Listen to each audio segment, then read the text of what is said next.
Millionaire CEO sees a girl washing windshields, then recognizes her smile. That rainy afternoon, he just wanted to beat the traffic. But one smile through the glass shattered everything he thought he had buried. The gray afternoon wrapped Seattle like a damp blanket.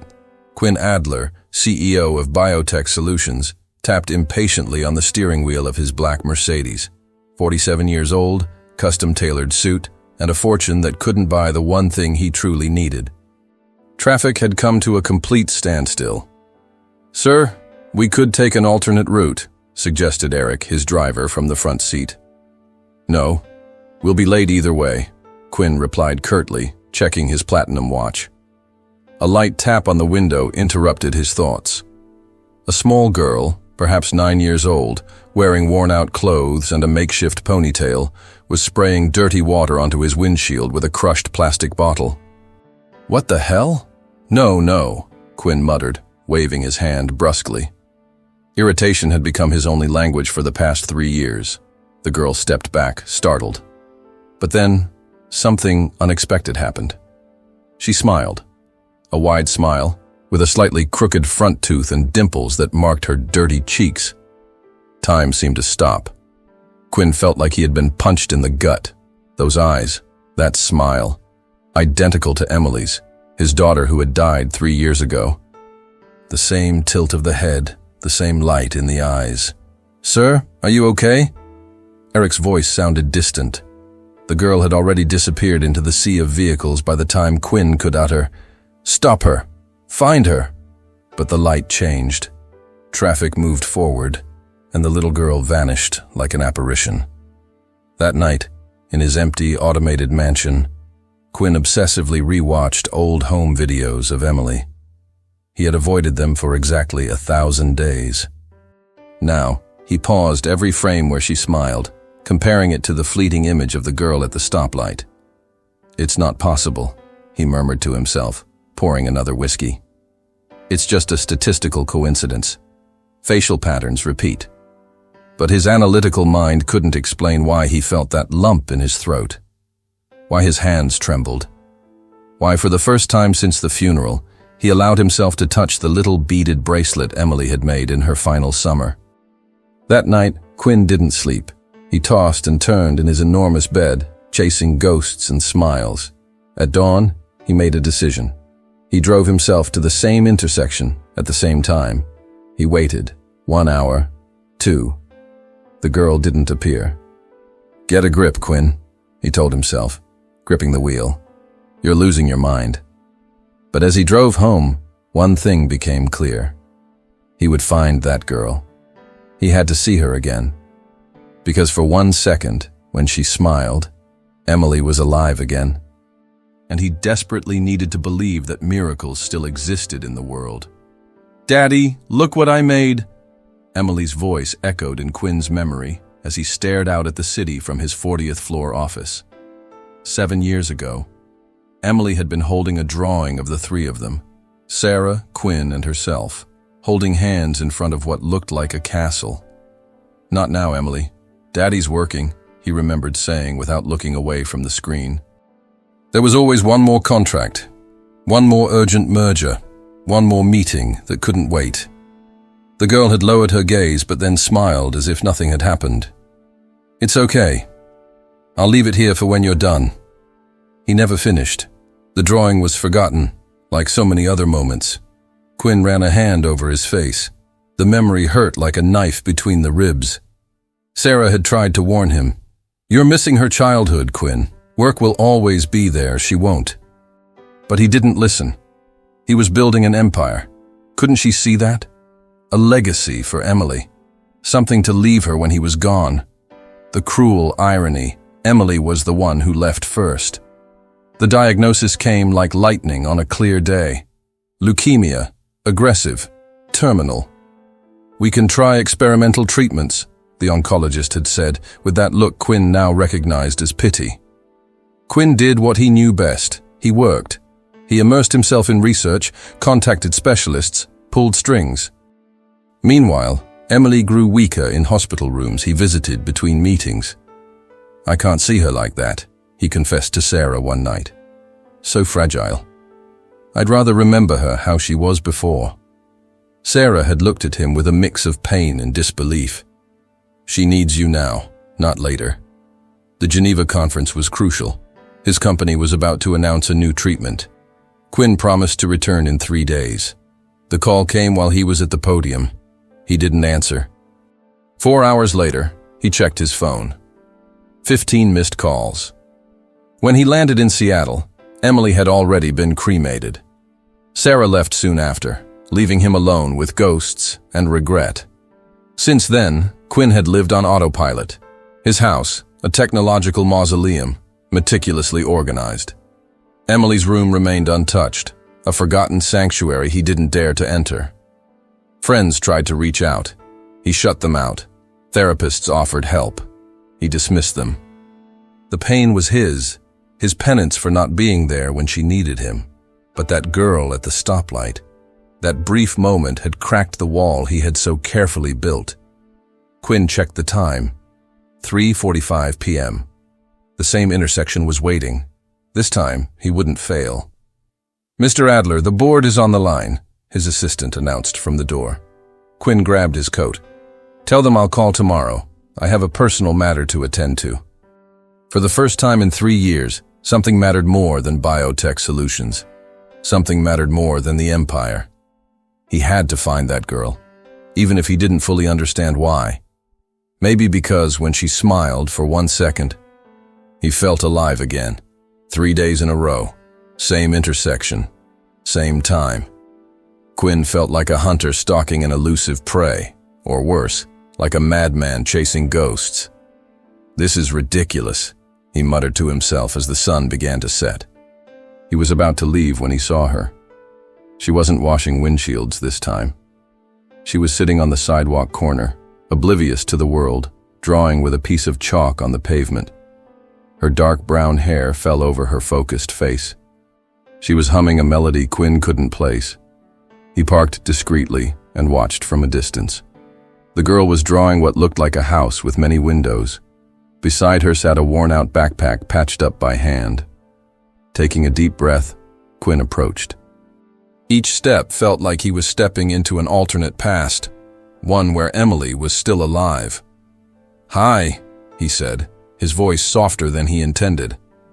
The girl looked up, startled. Recognition flashed in her eyes. "You're the man with the black car." "Yes," Quinn replied, awkward. What the hell was he doing? "I saw you drawing and I like your picture." She eyed him suspiciously. "I don't have any more soap to clean windows." "No, it's not that." Quinn pulled a chocolate bar from his pocket. He had bought it on impulse at a store. "I thought you might be hungry." The girl looked at the chocolate as if it were a trap. "My grandma says I'm not supposed to take things from strangers." "Your grandma's right," Quinn admitted. "My name's Quinn. And you?" Silence. The girl returned to her drawing, ignoring him. Quinn placed the chocolate on the ground, along with a bottle of water.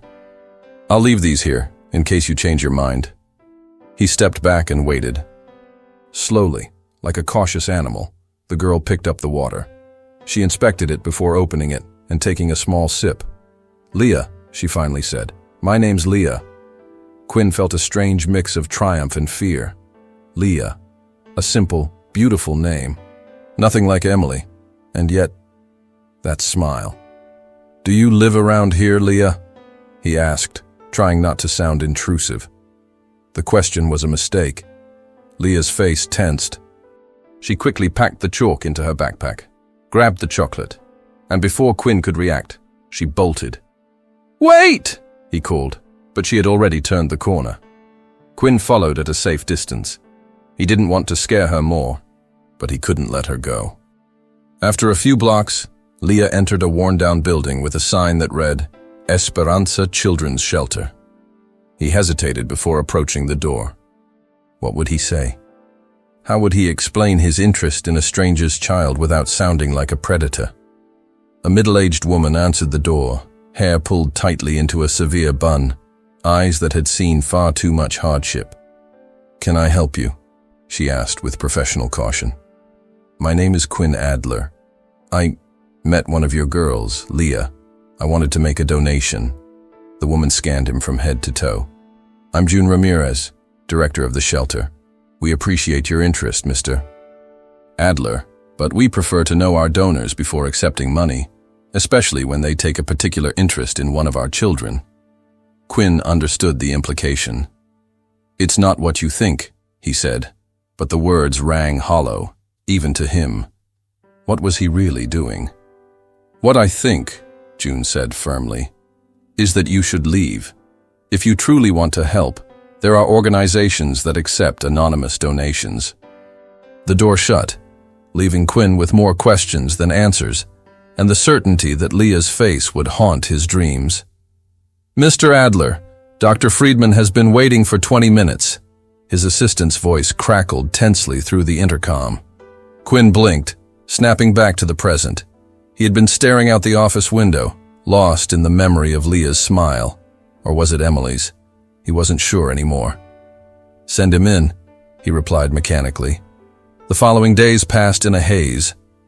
Quinn attended meetings, signed papers, made decisions, but his mind remained elsewhere. On that Seattle street corner where a little girl drew pictures on the concrete. "You all right?" Eric asked one night as he drove Quinn home. "You seem distant." Quinn considered lying, like he always did. But something had changed. "I don't know, Eric. I think I'm losing my mind." The man, a former Marine who had worked for him for 7 years, nodded as if he understood perfectly. "My mom used to say sometimes we need to get lost in order to find ourselves." "Your mom sounds like a greeting card," Quinn replied, but without malice.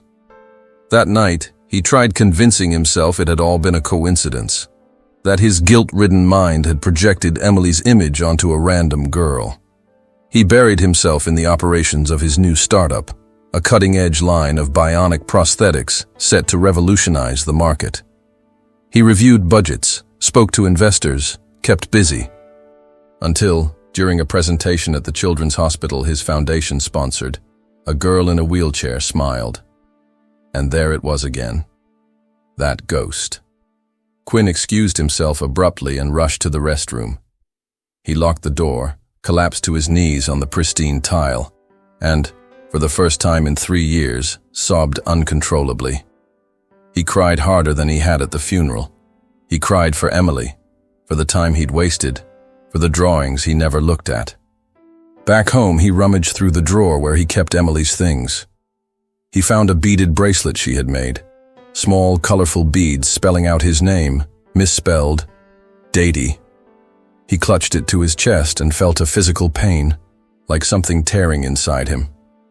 "Sir, do you need anything?" asked Maria, his housekeeper, alarmed by the noise. "No, Maria, just go home early tonight." Alone in the vast emptiness of his mansion, Quinn made a decision. His rational mind screamed it was madness, projection, that he needed professional help. But his heart, the organ he'd ignored for so long, had other plans. He searched online for Esperanza Children's Shelter, a small refuge for homeless children, mainly funded by donations. They had a volunteer program. They especially needed people to teach the kids practical skills. Quinn looked at the photos of himself on the wall. CEO of the year, innovator, philanthropist who donated millions but had never served anyone personally. That night, he sent an email to the shelter, not as Quinn Adler, the millionaire, but as Quinn Miller, a tech professional offering basic computer lessons for the children. "You're insane," he muttered to himself as he hit send. Maybe he was, but for the first time in 3 years, he felt something other than emptiness. He felt hope. "Mr. Miller, I'll introduce you to the children," said June with a professional coldness that made it clear she had recognized him. Quinn, dressed in jeans and a simple blue shirt, nodded nervously. The shelter was smaller inside than it appeared, peeling but clean walls decorated with children's drawings. It smelled of disinfectant and the soup being prepared for dinner. "Why are you really here?" June whispered, when the children couldn't hear them. "I want to help," Quinn replied. It wasn't the whole truth, but it wasn't a lie either. "If you hurt any of my kids, I won't," he assured her. "I just want to teach them something useful." June nodded, not fully convinced. "Stay away from Leah." The warning hit like a slap. "Why?" "Because you're looking for her specifically, Mr. Miller. Or should I say, Mr. Adler. And that worries me." The room improvised as a computer lab had 5 old computers. 10 children crowded in, excited. Among them, in a corner, was Leah. She looked up briefly and then returned to her sketchbook, pretending not to care. Quinn started awkwardly. He had never taught before, especially not to children. He explained how to turn on the computers, use basic programs, how to type. The kids asked questions, laughed when he made mistakes, jostled for turns with the mouse, all except Leah. She stayed in her corner, drawing meticulously. Occasionally, she looked up at him. Not with curiosity, but evaluation, like she was trying to solve a complex puzzle. When class ended, the children ran off to dinner. Leah lingered behind. "Not interested in computers?" Quinn asked, approaching cautiously. She shrugged. "My mom said I had to learn to draw with my hands before using machines." Her voice was soft but firm. The voice of someone who had grown up too fast. "Your mom sounds very wise," he replied. "Can I see what you're drawing?" After a moment's hesitation, Leah showed him her notebook. She had drawn the classroom, the kids at the computers, and him teaching. It was surprisingly good for a child her age. "You've got real talent," Quinn said sincerely. Leah gave a small smile. There it was again, the ghost of Emily. But this time, Quinn also noticed the differences.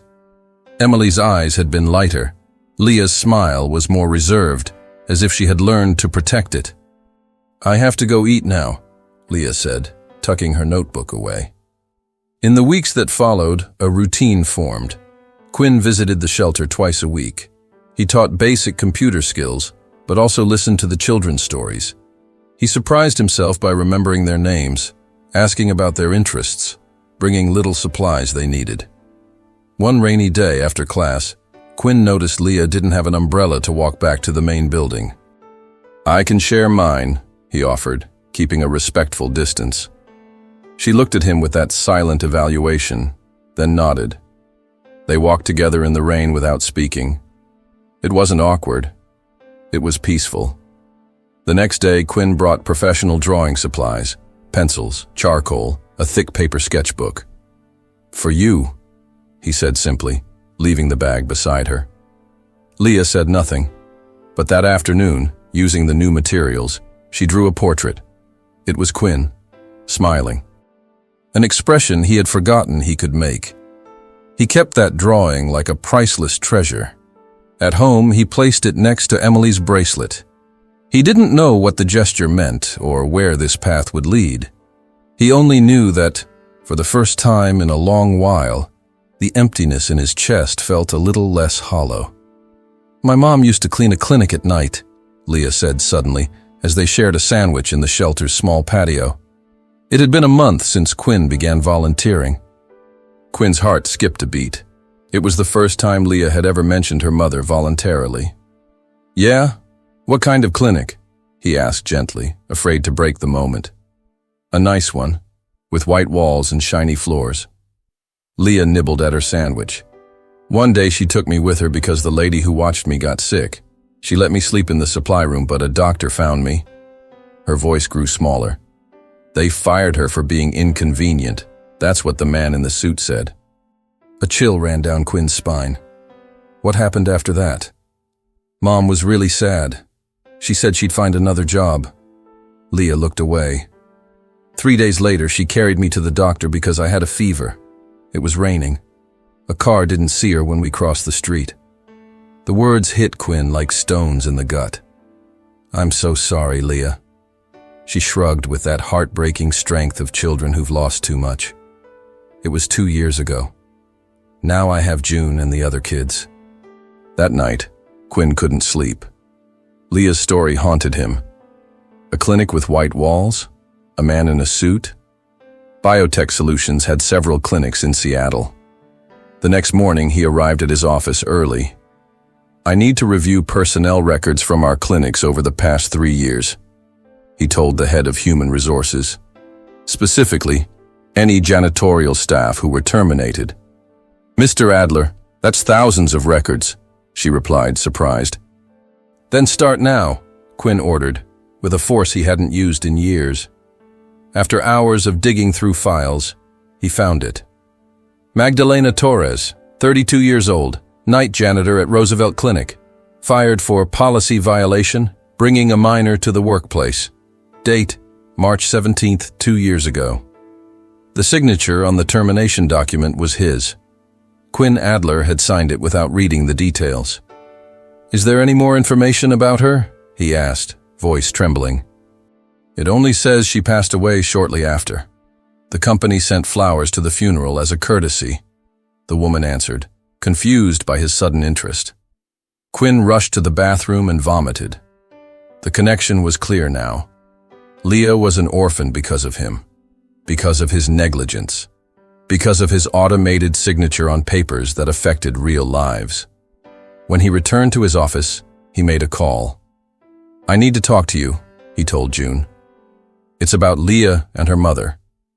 That afternoon, in a cafe near the shelter, Quinn told her everything, how he had discovered his company was responsible for Magdalena's firing and how his signature was on the paperwork.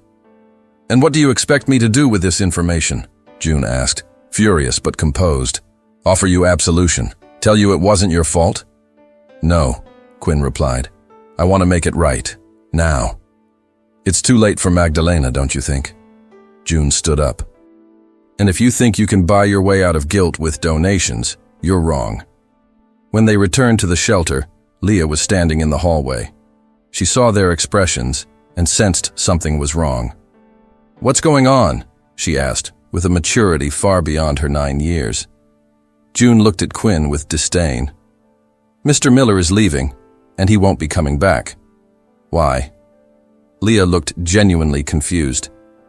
Quinn wanted to explain, to apologize, to tell her he would do anything to make up for the harm he'd caused. But the words wouldn't come. Because he isn't who he says he is, June answered, placing a hand on Leah's shoulder. And because sometimes people hurt others, even if they don't mean to. Leah's silent tears as she walked down the hallway were worse than any scream of rage. Quinn stood frozen, crushed by the weight of truth. How do you atone for a mistake that cost someone their life and left a child alone in the world? How do you tell a child that you're the reason she's an orphan? The guilt he'd felt for Emily paled in comparison to this new revelation. This time there was no doubt. His actions, or lack of them, had destroyed a family. The headline dominated the Seattle Times digital front page. Biotech Solutions CEO linked to death of single mother, corporate negligence. Quinn stared at the screen, frozen. How had the information leaked? The article detailed how Magdalena Torres had been fired for bringing her daughter to work during an emergency, and how she died days later after being hit by a car while seeking medical help for that same child. His phone wouldn't stop ringing. The communications director, the company lawyer, board members, everyone wanted answers, a strategy, a statement to minimize the damage. Quinn, we need to release a statement immediately, insisted Mark Brennan, the board chairman, barging into his office. This could tank our stock. Quinn looked at him as if he were a stranger.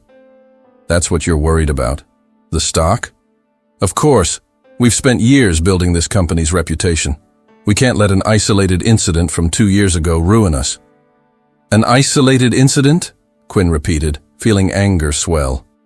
A woman died, Mark. A little girl was orphaned. Tragic, yes. We can set up a scholarship in her name or something.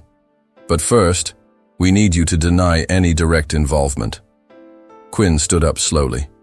In his mind, he saw Leah's face, her smile, her quiet pain, the way she drew as if she could create a better world with her hands. Call a press conference now. 1 hour later, in front of a room full of reporters, Quinn Adler, the man who had avoided cameras for 3 years, stood behind a podium. 2 years ago, he began firmly, Magdalena Torres was fired from one of our clinics for bringing her daughter to work. Days later, she died in an accident trying to get medical help for that same daughter. He paused. I signed that termination order. A murmur rippled through the room. I didn't read the details. I didn't ask about the circumstances. I just signed, assuming my managers had made the right call. Quinn took a deep breath. That negligence helped set off a chain of events that left a child without her mother. I can't change the past, but I can take responsibility now. Camera flashes burst as Quinn announced his immediate resignation as CEO of Biotech Solutions. I'm also urging the board to create a trust fund for Magdalena's daughter and to review all labor policies to prevent this from ever happening again. As he left the room, ignoring the flood of questions, Quinn knew his life had just changed forever. In the parking lot, his phone rang. It was June. They saw the news at the shelter, she said without preamble. Social services just took Leah, for her safety, they say. The case is getting too much media attention. Where did they take her? Quinn asked, feeling the world collapse again. They didn't tell me. The foster system has its protocols. June's voice was tired. I hope you're satisfied with your public confession, Mr. Adler. Your conscience may be clear, but Leah is still an orphan. The call ended, leaving Quinn shattered in the silence of his car. The following days were chaos. Biotech Solutions stock plummeted. Reporters camped outside his mansion. Former friends and partners stopped answering his calls. The board froze his corporate assets, citing potential damage to shareholders. Quinn couldn't care less. He only wanted to find Leah. It's impossible, his lawyer explained. The foster system protects the identity and location of minors, especially in high-profile cases. You'd have to file for legal custody, undergo psychological evaluations, background checks. Do it, Quinn ordered. Start the process. But weeks passed with no progress. The media lost interest, but Quinn didn't. He sold his mansion, dismissed his staff, and moved into a small apartment far from downtown. He needed to think, to reset. One night, after yet another legal rejection, Quinn packed up the few things he still owned. Among them, he found the drawing Leah had made of him, smiling, with an expression he no longer recognized in himself. 2 months after his resignation, just as Seattle began to forget the scandal, June received an anonymous package. It contained $10,000 in cash and a simple note. For Leah's needs when she returns. This is not compensation. It's what's right. Along with the money was a professional sketchbook and the portrait Leah had drawn of Quinn. In the corner, he had written in small handwriting, "The man behind the dirty glass finally sees clearly." June held the drawing under the light, wondering where the broken man had gone, the one who came chasing ghosts and found responsibility. Meanwhile, somewhere in the Cascade Mountains, a bearded man watched the sunrise from the porch of a modest cabin. In his hand was a cup of coffee.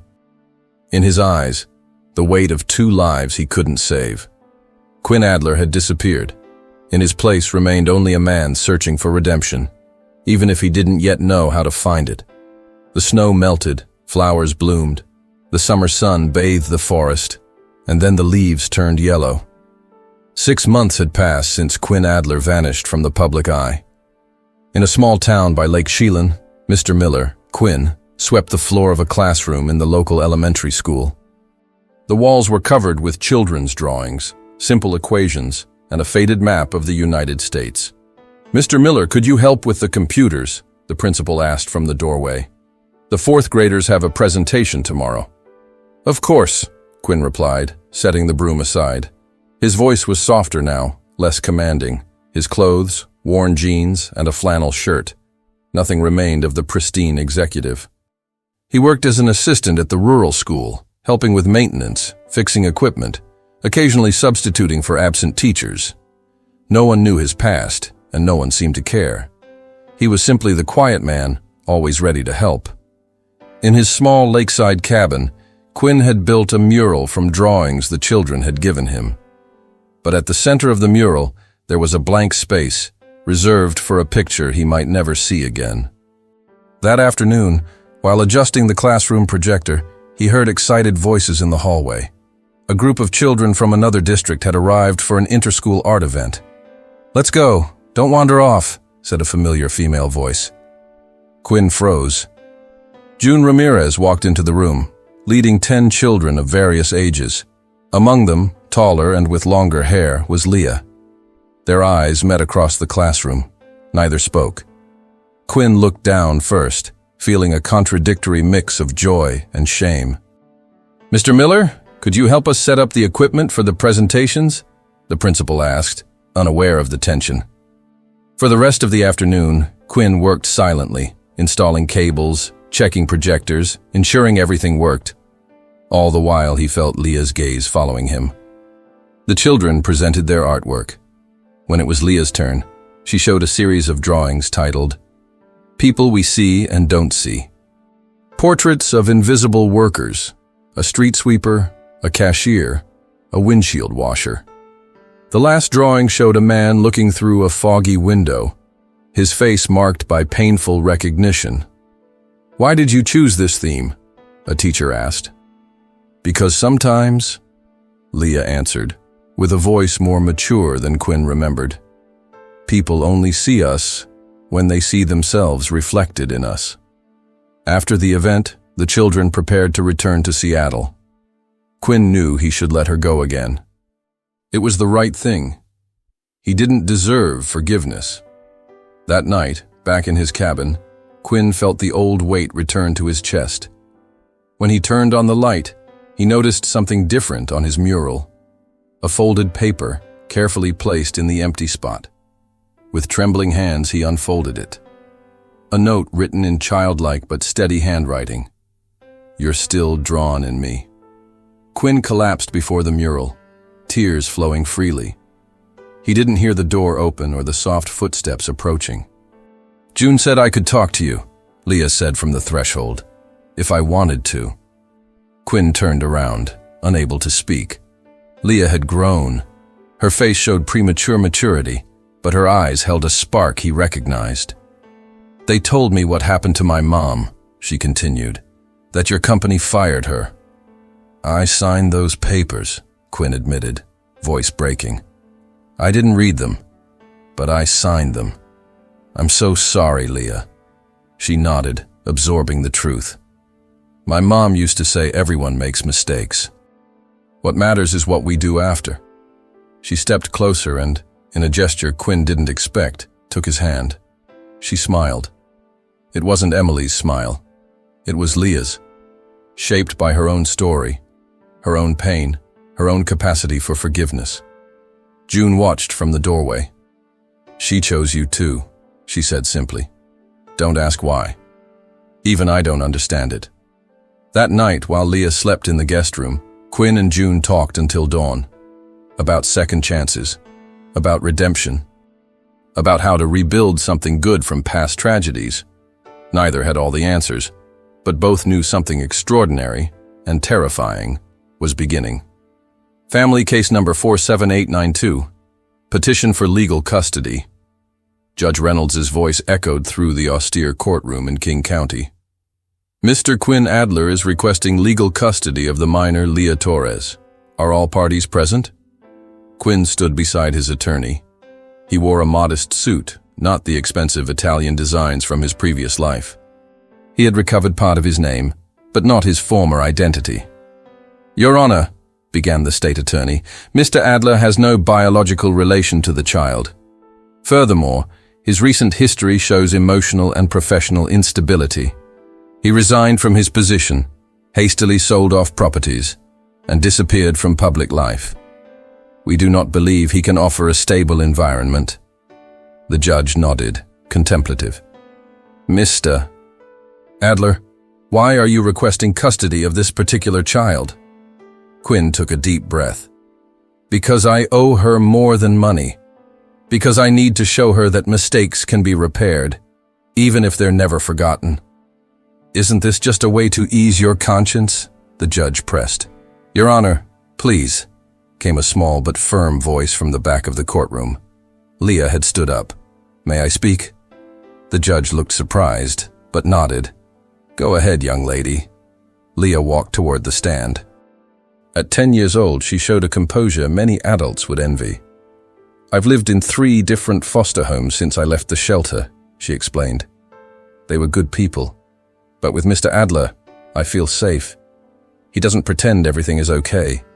He doesn't act like nothing bad happened. And that feels honest." The courtroom fell silent. The simplicity of her words contrasted with the complexity of the case. "Leah," the judge asked gently, "do you understand the connection between Mr. Adler and what happened to your mother?" "Yes," she replied. "He was the boss who signed the papers to fire my mom without reading them. He did something bad. But now he's trying to do something good." The state attorney stepped forward. "Your Honor, with all due respect, this is an emotional ploy. We have psychological reports indicating that Mr. Adler is projecting the loss of his own daughter onto this child." Quinn's breath caught. He hadn't expected them to mention Emily. His lawyer quickly intervened, presenting a USB stick. "If I may, Your Honor, we have something to share." The judge approved the video playback. On the courtroom screen appeared home footage. Emily, laughing as she built a sandcastle. Quinn's voice could be heard. "What are you building, Princess?" "A house for all of us," she replied. "This video was recorded 2 weeks before Emily's diagnosis," Quinn's attorney explained. "My client is not an absent father by choice. He made mistakes, yes. But we should not punish him by preventing him from doing the right thing now." As the video ended, the state prosecutor stepped forward again. "This only confirms our concern. Mr. Adler is trying to replace his lost daughter." "No," Leah interrupted. "He knows I'm not Emily. He told me. He said we're different, even if our smiles look alike." The case continued for hours. Social workers, psychologists, and even Eric Quinn's former driver testified. Then came the day's biggest surprise: June Ramirez, the shelter director, testifying in Quinn's favor. "I've known Leah for 3 years," she said. "I've never seen her so sure about anything as she is about this. And I've known Quinn Adler for less time, but I've seen his transformation. I believe they need each other." The judge retired to deliberate. An hour later, he returned with his decision. "This court grants provisional custody for 30 days to Mr. Quinn Adler, after which a full evaluation will be conducted." Looking directly at Quinn, he added, "I suggest you use this time wisely, Mr. Adler." That afternoon, Quinn and Leah returned to the lakeside cabin. They carried only a few bags but heavy expectations. During the drive, they barely spoke, both processing the turn their lives had taken. Upon arriving, they walked together to the edge of the lake. The sun was setting, painting the water in shades of orange and gold. Leah paused, pulled the old plastic bottle she once used to wash windshields from her pocket. She looked at it for a moment, then hurled it into the lake. "I don't need it anymore," she said simply. Quinn understood. A cycle was ending. Another, much more uncertain, was just beginning. The spring sun bathed the small white house on the outskirts of Seattle. A year had passed since the hearing. Quinn was watering the garden while Leah, now 11 years old, finished her homework on the porch. "Need help with those equations?" he asked, noticing her furrowed brow. "I can do it," she replied with determination. "I just need to concentrate." Quinn smiled. That independence was purely Leah's, not a trait inherited from any ghost of the past. Life had found a quiet rhythm. Quinn worked as a tech consultant from home, earning enough to live comfortably without extravagance. Leah attended the local school, where she had developed an extraordinary talent for visual art. "Mr. Adler," called a voice from the sidewalk. A man with a notepad approached. "Tom Reeves, Seattle Chronicle. Could I ask you a few questions about biotech solutions? The company has implemented new labor policies based on your case and—" "I'm sorry," Quinn interrupted politely. "I don't give interviews. That part of my life is closed." The reporter pressed, but Quinn remained firm. The scandal was in the past. Biotech Solutions moved on under new leadership. Quinn had accepted losing his fortune in exchange for peace and the chance to raise Leah. 2 weeks later, at the school's small gallery, a special exhibition opened. Clear Glass, a collection of drawings by Leah Torres. At the center, a picture book she had created for a school project. The Man Who Saw Me Through the Dirty Window. Read the title. It told, through images and few words, the story of a man who couldn't see clearly until a little girl cleaned his windshield, and with it, his view of the world. The booklet was first adopted by the school library. Then, a small local publisher became interested. Soon, public schools across the state began using it in emotional education classes. Quinn never appeared on the cover nor claimed credit. Leah's story was hers to tell, in her own way. One June afternoon, while Quinn prepared dinner, the phone rang. It was the office of Judge Reynolds. "Mr. Adler, we're pleased to inform you that your petition for permanent adoption has been approved," the clerk announced. "You may come in tomorrow to sign the final papers." Quinn hung up, feeling a complex mix of emotions. There was no dramatic celebration or tears, just a soft smile of recognition. "Good news?" Leah asked, walking into the kitchen with a new drawing. "Very good," he replied. The judge approved the adoption. "Officially, if you want, I can be your permanent legal guardian." Leah nodded, as if she had always known this moment would come. "Look what I drew today." It was a portrait of two people smiling under a starry sky. They weren't Emily and Quinn, nor Magdalena and Leah. They were themselves, Quinn and Leah, just as they were now. Two different smiles, united by extraordinary circumstances. Quinn took the drawing carefully. "It's beautiful, Leah." "I thought we could hang it where you used to have Emily's photo," she suggested cautiously. She knew how sacred that space was to Quinn. He considered the idea for a moment. "I think Emily would have liked that." That night they placed the new portrait on the main wall of the living room together. It didn't replace Emily. Nothing could. But it symbolized that there was room for a new chapter, for new smiles. In the kitchen, while they prepared a simple dinner, Quinn watched Leah humming as she chopped vegetables. There was no need for grand words or eternal promises. Just presence. Just now. Emily was never forgotten. Neither was Magdalena.